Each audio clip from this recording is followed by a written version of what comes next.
So I love that analogy of the horse and the plow, especially as it pertains to AI and all the data that's feeding AI.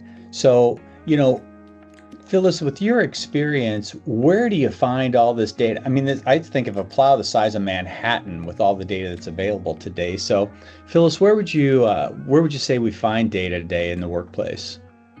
It's an interesting question, and if you would have asked me 2 weeks ago, you would have gotten a different answer.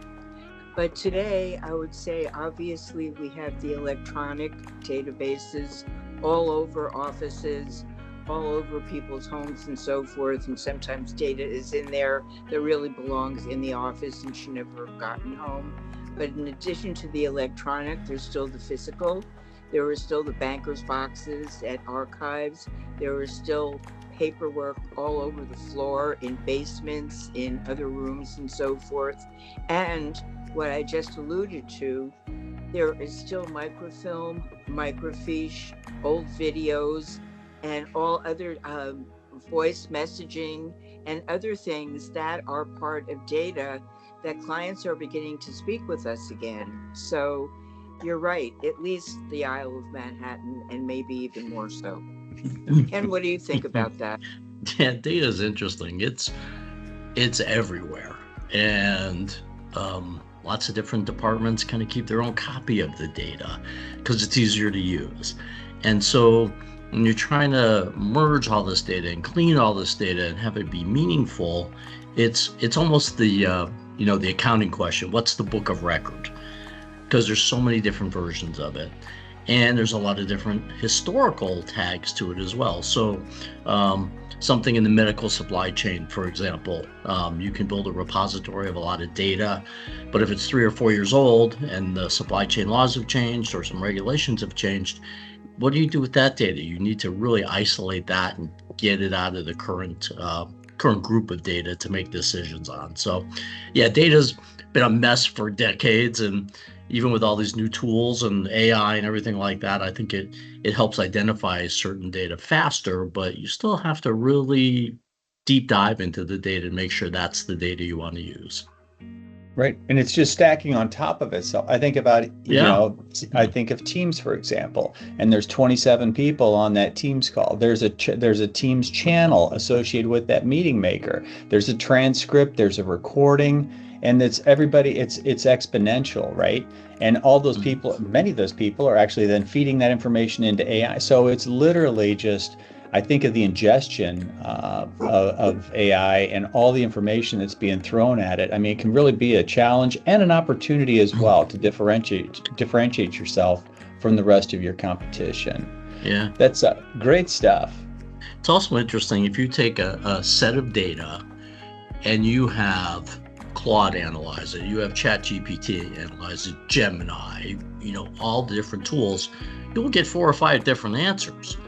And it's, certain tools have better strength and capability than others in certain, analysis, and also the paid tools are a little bit different as well versus the free tools. So it's AI is great, but it's kind of a starting point to speed up, your analysis of things, but it's not the final say so.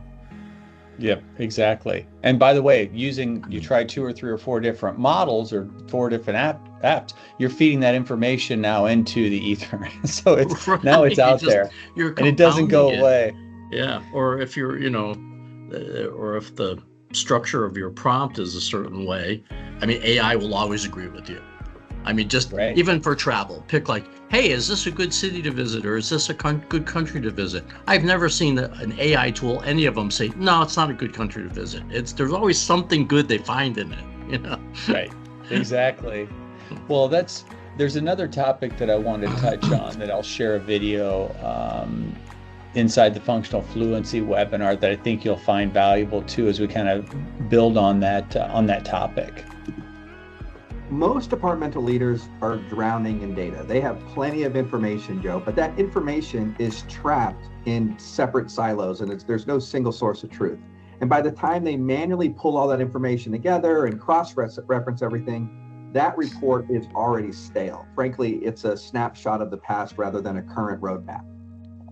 I'm sure that we're all familiar with the following situation. You're about 15 minutes away from a big meeting. You're frantically logging into multiple systems, trying to copy and paste numbers from spreadsheets so that you can get it into your master spreadsheet, all so that you can walk into a meeting and answer one basic question. And this is what we're calling the spreadsheet maze. So I think that was a good stopping point or stepping off point with that conversation. One thing that Derek keyed on with that spreadsheet maze, I thought that was very interesting, is around the silos or the stale data. So we talked about data the size of Manhattan, just floating around in any given organization.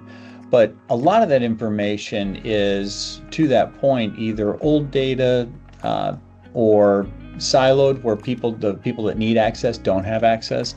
Phyllis, how do you find that is the best way of going about tackling some of these hindrances or some of these obstacles in the workplace when it comes to data? Very good question, and my response is the foundation of everything that we do in information governance, and that's the records retention schedule.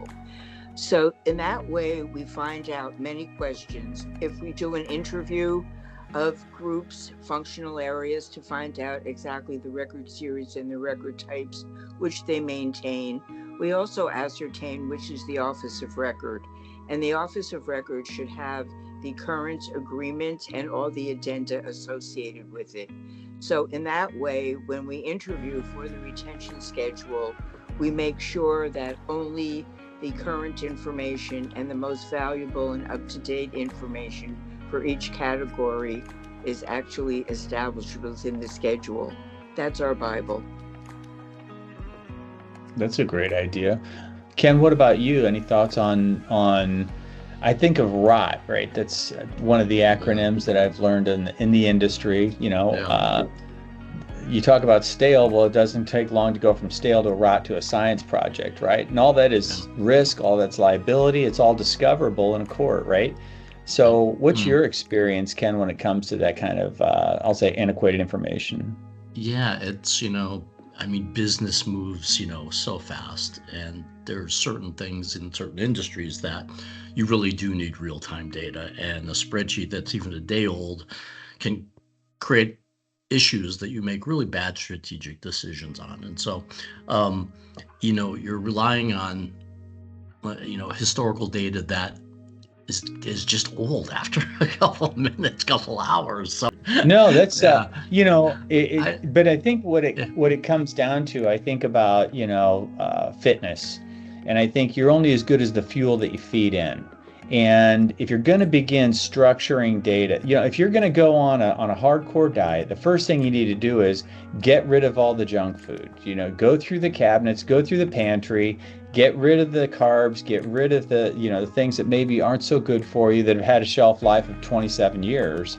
And that's how you begin. So I think of the same thing with data. If I'm going to go in and try to put my arms around, try to wrap my head around what we have, what we need, what we must keep, it begins with getting rid of a lot of the clutter, getting rid of the old, redundant, obsolete, and trivial information, so that I'm feeding my organization and the large language model only the best, finest fuel, so that I'm getting good response. There's no misinformation, no disinformation. It's providing me with the best chances, the best odds of giving me a responsible and an accurate response, right?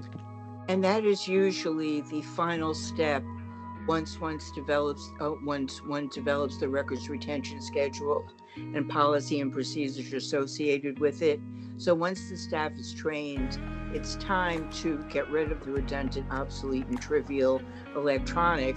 But by the same token, if we take it another step, for documents to be scanned into repositories, we also want to get rid of the junk, and that's what we call smart scanning, which is a topic for another day. Yeah, exactly.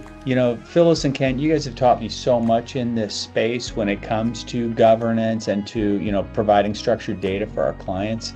I appreciate your time today. Thank you. Thank you. Thank you.